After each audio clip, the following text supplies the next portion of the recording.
किसी ने बड़े कमाल की बात कही है कि जिंदगी की परीक्षा में कभी नंबर नहीं मिलते, इसीलिए जब लोग आपको दिल में जगह दे दें तो समझ लीजिएगा पास हो गए आप।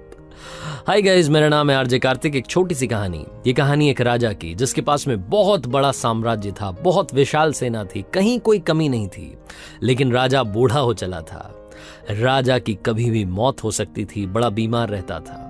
इस सब के बीच में राजा ने अपने राज्य के लिए अगले उत्तराधिकारी का चुनाव किया और अगला राजा घोषित कर दिया। उसका जो बड़ा बेटा था उसको राजा चुन लिया गया।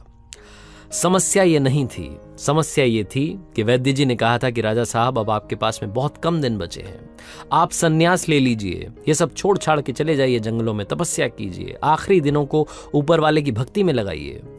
पूरी जिंदगी आपने इस राज्य का ख्याल रखा है, अब अपने बच्चों को इसका ख्याल रखने दीजिए। राजा के सामने समस्या थी उसकी 4 रानियां। राजा की 4 रानियां थी। राजा चाहता था कि इनमें से किसी एक के साथ में संन्यास ले लिया जाए। चौथी रानी, जिससे सबसे आखिरी में शादी की थी, जिससे बेइंतहा मोहब्बत थी, नया नया प्यार हुआ था, उसके कक्ष में पहुंचा, उसके राजमहल में पहुंचा और जाकर के बड़ी उम्मीद से कहा कि रानी, मैं अब संन्यास लेना चाहता हूं, क्या आप मेरे साथ में जंगलों में चलने के लिए तैयार हैं?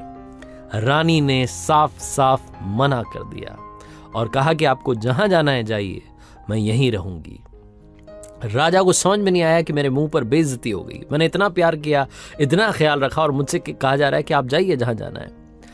राजा मुंह लटका करके उस कक्ष से, उस राजमहल से बाहर निकला और तीसरी रानी के राजमहल में पहुंचा। यहां बड़ी उम्मीद से जा रहा था, यहां भी मोहब्बत बाकी थी। जाकर के उस तीसरी रानी से कहा कि आपसे बेइंतहा मोहब्बत करते हैं, बहुत सारा प्यार करते हैं, क्या आप हमारे साथ में जंगलों में चलने के लिए तैयार हैं? हम अपनी जिंदगी के आखिरी दिनों को जंगलों में बिताना चाहते हैं, संन्यास लेना चाहते हैं। तीसरी रानी ने कहा कि ये क्या पागलपन की बातें कर रहे हैं, आप यहां रह करके भी अपनी जिंदगी बिता सकते हैं, आपको यहां रहना रही, हम आपके साथ हैं, लेकिन अगर आप जंगल में जाएंगे तो मैं दूसरी शादी कर लूंगी, मुझे आपके साथ में नहीं जाना। राजा यहां से भी मायूस होकर के, उदास होकर के, दूसरी रानी के, जो दूसरी रानी थी, इससे दूसरी शादी की थी, उनके कक्ष में, उनके राजमहल में पहुंचा। बड़ी उम्मीद से जा रहा था, मन ही मन सोच रहा था कि दूसरी रानी बड़ी बुद्धिमान है। जो उस राज्य के पॉलिटिकल डिसीजंस होते थे उनमें वो रानी जो है फैसला लेने में राजा की मदद करती थी, बहुत बुद्धिमान थी, हर बात समझाती थी कि ये सही कर रहे हो, ये गलत कर रहे हो, इसे वापस से सही करने की जरूरत है। तो राजा बड़ी उम्मीद से जा रहा था। वहां भी थोड़ा बहुत प्यार बचा था कि काश वो एक बार हाँ कर दे और उसके साथ में अपनी जिंदगी के आखिरी पल बिता लूं। होता है ना, इंसान को लगता है कि कोई ना कोई होना चाहिए जिसके साथ में जिंदगी के आखिरी पल बिताए जाए। बड़ी उम्मीद के साथ में उस रानी के राजमहल में पहुंचा।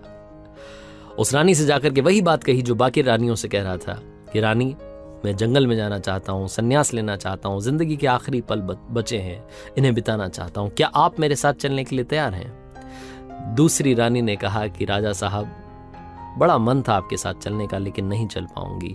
आपके सारे फैसलों में आपका साथ दिया, लेकिन यहां आपका साथ नहीं दे पाऊंगी। एक काम कर सकती हूं, मैं भी आपसे प्यार करती हूं, जब आप इस दुनिया को छोड़ करके चले जाएंगे तो आपका अंतिम संस्कार करवा दूंगी, सारे अरेंजमेंट्स कर दूंगी, आपको परेशान नहीं होना है, आप निश्चिंत होकर के जाइए जंगल में, आपको जो करना है, तपस्या करना है कीजिए, सन्यासी बनना है बनिए। आपके जो आखिरी अंतिम संस्कार के कार्य होंगे बिल्कुल शाही अंदाज में होंगे, आप इस बात की चिंता मत कीजिएगा। राजा वहां से भी मायूस होकर के, उदास होकर के लौट रहा था कि अचानक से एक आवाज आई कि राजा साहब, चलिए, कहां चलना है? मैं आपके साथ में चलने के लिए तैयार हूं, आप बताइए कि कितने दिन जंगलों में बिताने, मैं आपके साथ में चलने के लिए तैयार हूं।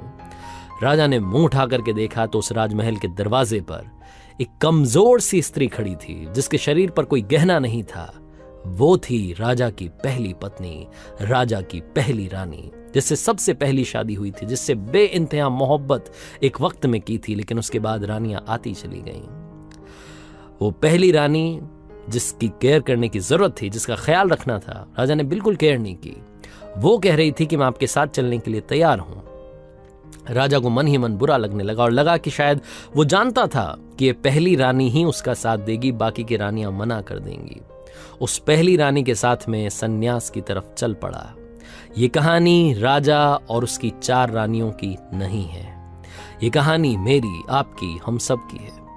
ये कहानी उन 4 रानियों की है जिनके बारे में आपसे बात करना चाहता हूं। चौथी रानी यानी कि आपका शरीर, जिसके बारे में आप दिन रात सोचा करते हैं कि कैसे इसको फिट रखा जाए, किस तरीके से शानदार बनाया जाए, गोरा हो जाए, किस तरीके से रंग बदल ले, बहुत सारी चीजों के बारे में हम सोचते हैं शरीर की, लेकिन ये आपके साथ नहीं जाने वाला। तीसरी चीज, तीसरी रानी जिनके बारे में मैं बात करना चाहता हूं, तीसरी रानी यानी कि वो सारी चीजें, वो मटेरियलिस्टिक चीजें जिनके पीछे हम भागते रहते हैं, लैपटॉप, मोबाइल, कपड़े, घड़ियां, गाड़ियां, मकान, जिनके पीछे हमने पूरी जिंदगी बिता दी। अगर आपको कहानी याद रही तो तीसरी रानी ने कहा था कि मैं दोबारा से शादी करूंगी, रीमैरी, यानी कि ये जो चीजें हैं आप चले जाएंगे तो किसी और की हो जाएंगी, आपके पीछे, आपके साथ नहीं जाने वाली। ये सबको मालूम है, लेकिन फिर भी हम भागते रहते हैं, इनसे भी बेइंतहा मोहब्बत करते हैं। दूसरी रानी जिसने कहा कि मैं आपके साथ में जंगल तो नहीं जाऊंगी लेकिन अंतिम संस्कार जरूर करवा दूंगी। दूसरी रानी यानी कि आपकी फैमिली, आपके फ्रेंड्स, आपके वो लोग जिनसे आप बहुत सारा प्यार करते हैं, अंतिम संस्कार तक, फ्यूनरल तक आपके साथ जाएंगे, आपको जहां दफनाया जा रहा होगा, जलाया जा रहा होगा, वहां तक साथ जाएंगे, लेकिन चाह करके भी आपके साथ इस दुनिया से नहीं जा सकते, बिल्कुल साथ साथ नहीं जा सकते, पॉसिबल ही नहीं है। इसीलिए उसने कहा कि मैं आपके साथ में आपके अंतिम संस्कार तक साथ दूंगी, उसके आगे साथ नहीं दे पाऊंगी। और पहली रानी जिसका आपने बिल्कुल ख्याल नहीं रखा, आपकी सोल, आपकी आत्मा, क्योंकि वो आपको फ्री में मिली थी, इसलिए उसका ख्याल कहां से रखते। इंसान को जो चीज फ्री में मिलती है उसकी हम कभी कद्र नहीं करते। हमारे साथ शुरुआत से आई है और इस सोल की हमने कभी कद्र नहीं की। हम हमेशा इस दुनिया के पीछे भागते रहते हैं, कभी भी सोल से इसको क्या चाहिए, इंटरनल हैप्पीनेस के बारे में कभी भी नहीं सोचते, कभी भी नहीं समझते, हम जानना ही नहीं चाहते। हम हमेशा दूसरी, तीसरी, चौथी रानी के पीछे भाग रहे हैं, पहली रानी को लगातार निग्लेक्ट करते जा रहे हैं। सोचिएगा, ध्यान से सोचिएगा, जिंदगी में जब भी आपको कोई बड़ा डिसीजन लेना होता है, उस डिसीजन को लेने के वक्त आप सबसे ज्यादा खुद की आवाज को सुनते हैं, दिल की आवाज को सुनते हैं, आपकी सोल को सुनते हैं, जो आपका हमेशा साथ देती है। लाइफ के हर इंपॉर्टेंट डिसीजन में वो सोल आपके साथ होती है। कई लोग कहते हैं कि मोटिवेशन की जरूरत होती है, रियल मोटिवेशन हमेशा अंदर से आता है। जब अंदर से आवाज आती है कि तुझे कर दिखाना है, तभी आप कर दिखाते हैं। जिंदगी में हमेशा पहली रानी का, यानी कि आपकी पहली पत्नी का, यानी कि आपकी सोल का ख्याल रखना जिंदगी के हर डिसीजन में आपकी मदद करेगी, आपको सुकून देगी। आपकी सोल के बारे में सोचिए, थोड़ा सा मेडिटेशन करना शुरू कीजिए, जिंदगी इतनी मुश्किल भी नहीं है। आरजे कार्तिक इसीलिए कहता है, कर दिखाओ कुछ ऐसा कि दुनिया करना चाहे आपके जैसा। हर सोमवार सुबह 9:30 बजे मेरे YouTube चैनल पर, इंस्टाग्राम हैंडल पर, फेसबुक पेज पर देखिए एक नई कहानी।